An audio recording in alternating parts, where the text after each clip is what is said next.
news. Just take a gander at this headline. Talent contest? That's great news? You're darn tootin' it is. This little old contest is going to be held right smack dab in the Shady Rest lobby a week from tonight. Oh, my goodness. We're down. Let's not get too excited till we hear more of the facts. Like, how come it's being held here? And are we making money or losing money? Well, it's being held here because I ran into the fella that's putting on the contest. I sold him a bill of goods on using the hotel instead of the town hall. Yeah, well, that takes care of the how come part. Now, how about the money part? Kate, we're getting paid off in something even better than money. What's better than money? Publicity. People will be buying meals and renting rooms and spending all kinds of money. Well, maybe so. Well, we're stuck with it anyway. Hey, look at this. First prize, $50. Mom, can I enter the contest? Gee, Mom, I'd like to, too. Me, too. No, I just don't think it'd be a good idea for you girls to enter that contest. But why not? We've got some talent, Mom. Sure you have. How could you be related to me and not be talented? That would be astonishing, wouldn't it? All you gotta do when you get out there, just remember you're carrying on the tradition of Joseph P. Carson, the Yankee Doodle Dandy. Didn't they call George M. Cohan the Yankee Doodle Dandy? Yeah, him too now and then. Hey, why don't you let the girls have a try at it? Look, Mr. Show Business, I'm not saying the girls don't have talent. I'm just saying I don't want them in that contest. One of them might win. That means the other two have to lose. And I can't think of a better way to create hard feelings in a family. But, Mom, we don't care about winning. Of course not. We just want the fun of being in the contest. Yeah, Kate, do you want to frustrate him? Oh, come on, Mom. We wouldn't have a chance of winning anyway. That's right. Charlie and Floyd are bound to get into the contest. And you know how terrific they are at entertaining and how popular they are with everybody? That's true. Floyd and Charlie would be hard to beat. And another one who's a cinch to beat us out is Tad Whipple. Remember how the audience went wild over his singing at the PTA meeting? Yeah. Tad might run away with it at that. Hey, what about Mabel Snark? Oh, she's sure to be in the contest. And she won first prize in yodeling at the county fair last year. Yeah, there'll be a lot of people in that contest hard to beat. Oh, what do you say, Mom? Let us enter just for the fun of it. Well, since you're all so anxious and you're not going to try and beat each other out, I guess it'll be all right. And I don't want you getting worked up over it. It's just a little amateur contest, and that's all. Cross the right, line. Mom. That's good. Now let's get back to work. Yeah. But by the way, Uncle Joe, what's the big idea of trying to give the girls the impression you were on the stage? Well, I was at one time. Driving or riding shotgun? Passenger. Well, your mom's a nice little woman and she means well, but she doesn't understand that you're grown up. You can handle competition among yourselves. Of course we can. And you know, Mom did treat us like little children, didn't she? Yes, though we're still little kids who squabble at the drop of a hat. Yeah, this year's a great chance for you to prove to her that you're mature and can handle victory or defeat. You're right, Uncle Joe. Yeah, you bet that $50 first prize I'm right. You know, Mom could sure use that $50 right now. Yeah, I just see how proud she'd be if one of you came up and handed her that first prize money. The other two standing off there smiling in gracious defeat. But, Uncle Joe, even if we did work hard and rehearse and knock our brains out to win, what about Charlie and Floyd and Tad Whipple and Mabel Snark? Well, I wouldn't worry about them. I got inside information they may not even enter the contest. No kidding, Uncle Joe. Hey, girls, that means it's wide open. Well, what do you say? Should we really go after that first prize? With everything we've got. And who knows? Maybe one of us will get to go to Chicago and be on TV. Well, that reminds me, girls. If the winner's underage, he or she gets to take an adult companion to Chicago with them. Oh, wouldn't Mom love Chicago? Oh, yes. Oh, I don't think your mother likes Chicago. You know, eating in strange places, wind blowing her hair all over the place. Oh, Uncle Joe, come on. She'd have a ball. Yeah, that's right. After 2 days there, she'd bawl her eyes out. You'd best take somebody along that can manage your career in case you win in the finals. Somebody with a show business background. That sounds like you, Uncle Joe. Me? Mm-hmm. Yeah, it does, don't it? Well, maybe if one of you wins, I'll consider going back with you. Thanks, Uncle Joe. You're great. Come on, kids, let's get started rehearsing.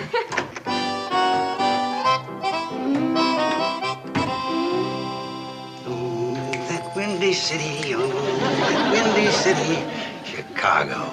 Always wanted to see that town.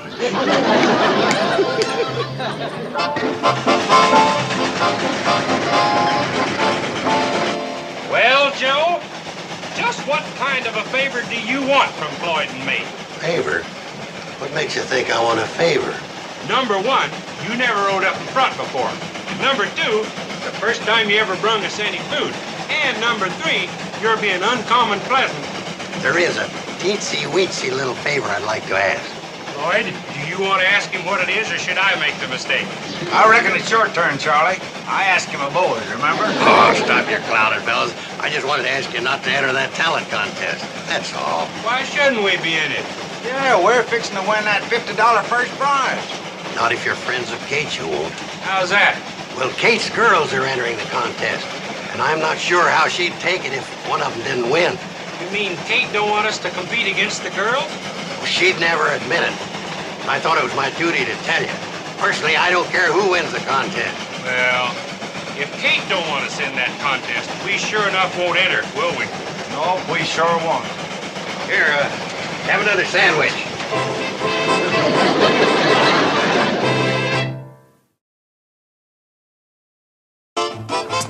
Mom, could you help me make a real fancy costume for my dance number? Well, I'd be glad to, honey, but I don't have any material.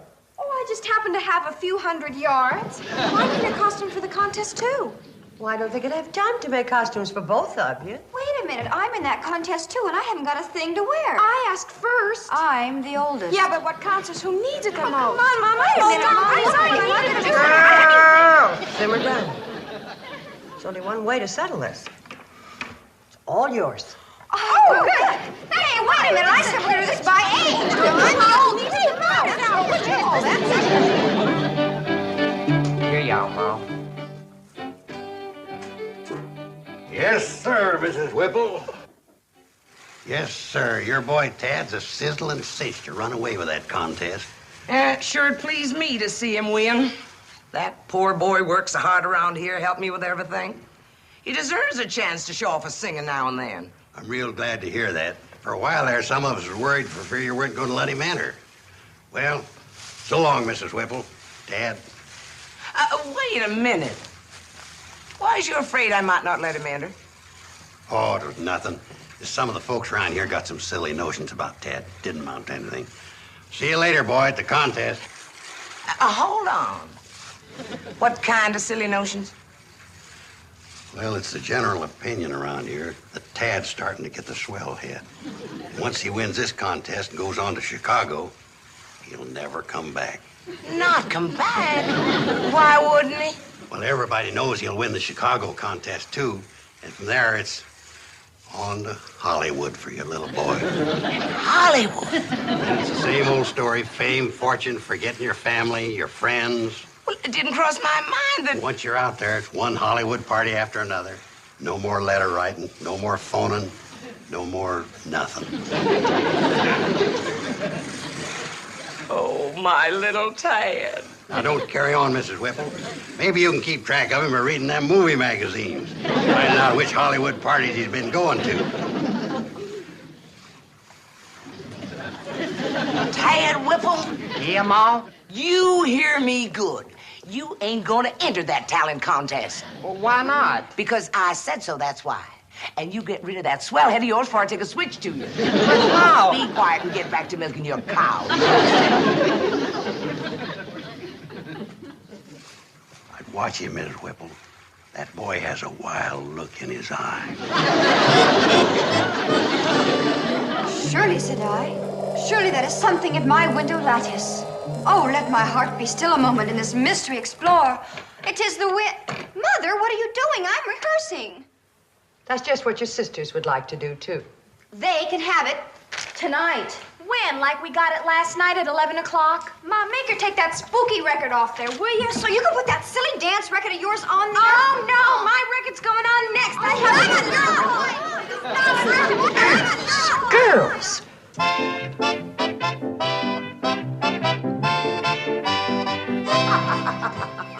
Yep, I'm sure glad I ran into you like this and got it firsthand that you'd heard about the contest. It wouldn't be much without Mabel Snark. Oh, thank you. But that $50 first prize is worth yodeling for. Then I can tell the man who's running the contest that you'll be in it and not in Groverdale that night. You bet. What's going on at Groverdale? Well, there's a bachelor's convention. A couple of hundred wealthy playboys getting together at the Groverdale Hotel. A couple of 100? Yeah, I'm glad to see you're not like a lot of other single women around here, fixing to make a 600-mile trip just to snag a wealthy husband. You know, I've never been to Groverdale. Is that all it is, really? Just 600 miles? Yeah. Now, I'm helping out with lining up the program. Would you like to be spotted before or after the jug-blowing act? The Groverdale Hotel, you say? Huh? Oh, yeah. Now, I figure the best spot's before. You see, when you... Forget it, the best spot's Groverdale. And you mean you ain't going to be in the contest? Oh, I'm going to be in the contest, all right. The one in Groverdale.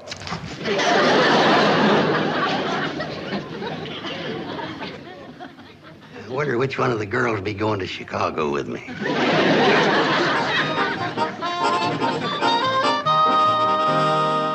She's finished, Kate. That's a fine-looking little stage. You did a good job. Well, thanks, Kate. Well, Kate, you must be just plumb wore out working to get ready for this contest. Oh, it's not the work, Charlie. But I've just about reached the end of my rope with those 3 girls of mine. The girls taking part in a little spirited rivalry. That's what Kate means. They've been impossible, is what I mean. Now, I'm counting on you 2 boys to be so good tomorrow night that you're going to beat them a country mile.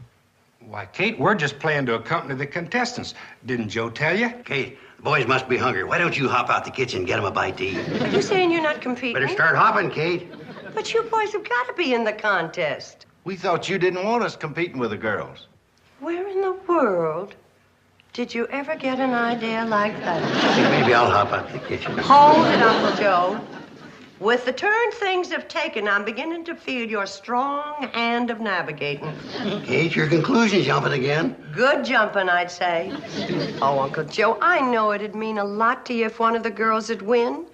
But removing all competition's no way to do it. You know a better way? I know I want my girls to start acting like real sisters again.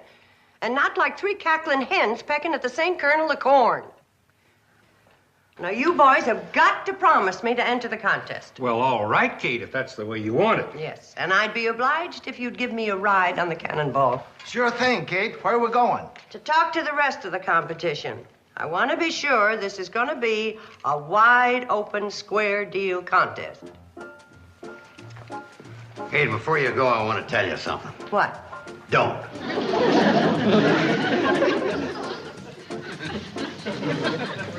Sometimes our idea of honesty and fair play is downright sickening.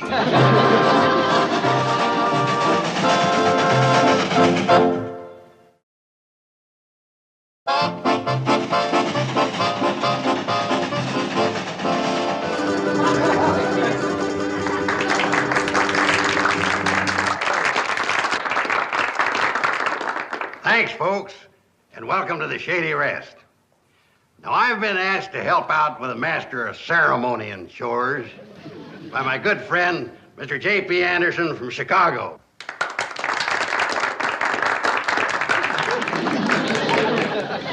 Now, the first act on the program is Leota Linkwhip and her musical jugs. Let's give the little lady a great big hand.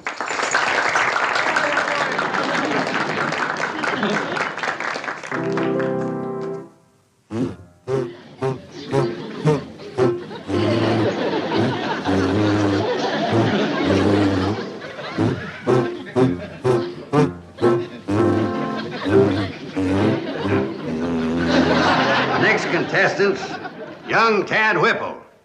He's a kind of a singer.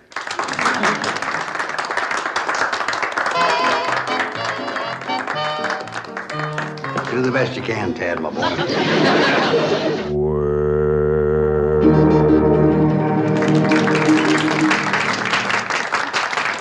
That was Tad Whipple, folks. Nice try, Tad. Better luck next time. We're coming to Bobby Joe Bradley, one of the 3 highlights of the evening. She'll sing a song for you in her own prize-winning style. I give you Miss Bobby Joe Bradley.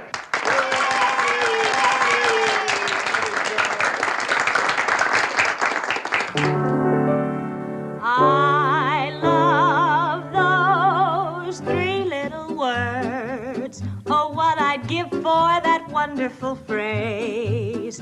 To hear those 3 little words That's all I'd live for the rest of my days. And what I feel in my heart, they tell sincerely.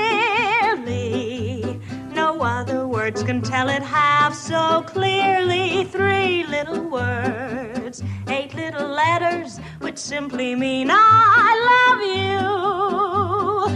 1, 2, 3 little words, 8 little letters, which simply mean I love you.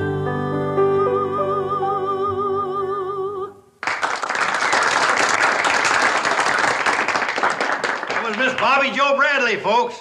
There's no question about it. That girl has some real talent. Now we come to a yodeler. Mabel Snark is the name of this contestant. There's always a few people in the audience who enjoy yodeling. So let's give a fine hand to Miss Mabel Snark.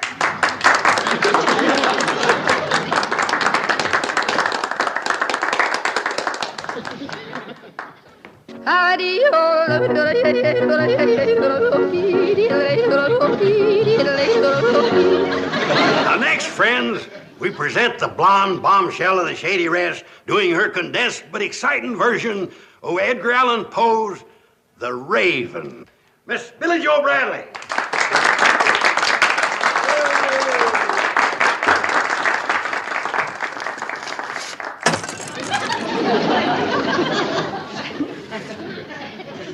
Sorry, honey.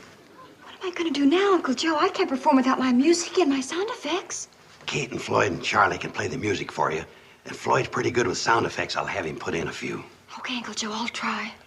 Okay, folks, we have a technical problem. We'll have it fixed in just a second.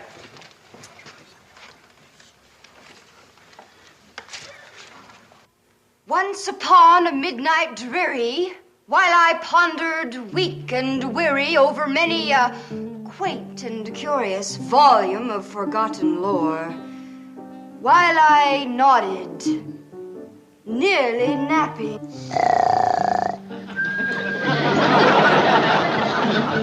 suddenly there came a tapping. 'Tis some visitor, I muttered, tapping at my chamber door. But it was Floyd, nothing more. Open here I flung the shutters.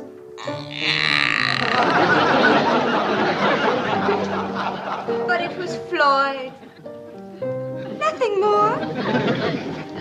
Quoth the raven, nevermore.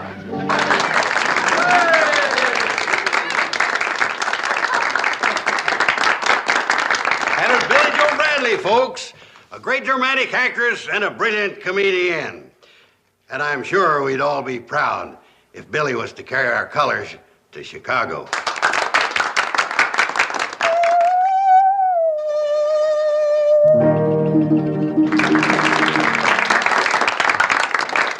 Thank you. That was Burson Treadwell and his singing saw. Personally, I like real singing myself.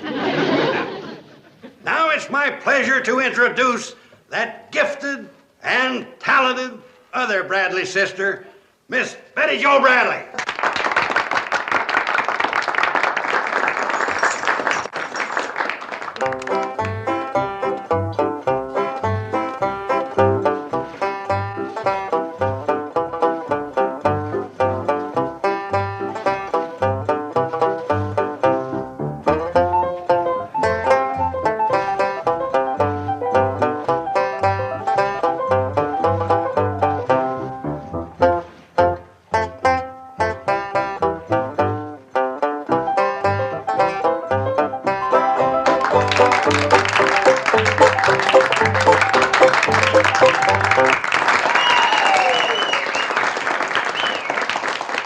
Well, folks, that was the last of the big three.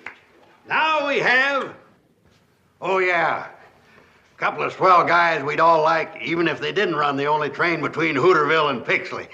Charlie Pratt and Floyd Smoot.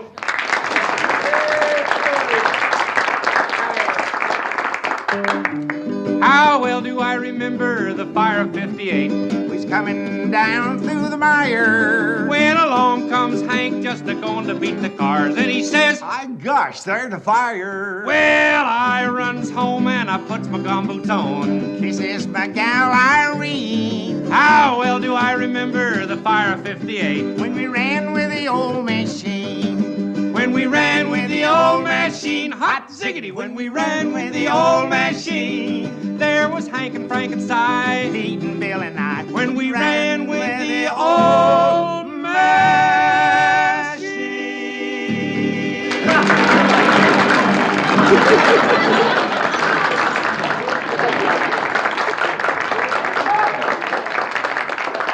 Well, folks, that was the last act of the evening.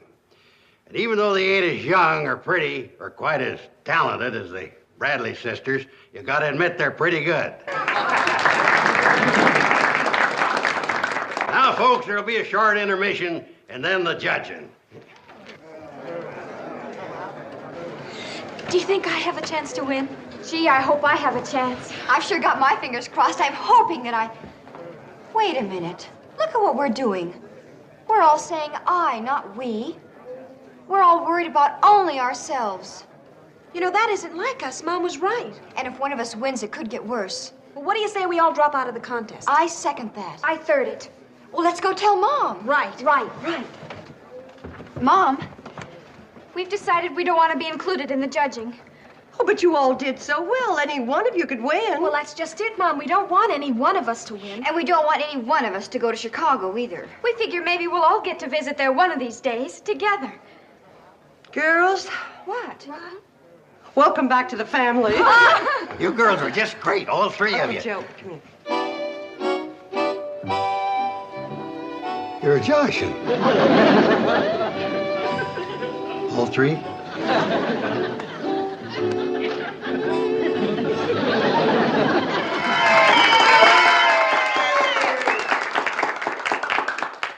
Now, judging from your applause, the winner is Tad Whipple. Congratulations, Tad. Here's the 50. Thanks. Have you got anybody in mind to go to Chicago with you yet, Tad, my boy? Yeah, my ma. Send me a postcard, will you? Now, folks, the Bradley sisters will finish off the evening with their version of the Hooterville Cannonball.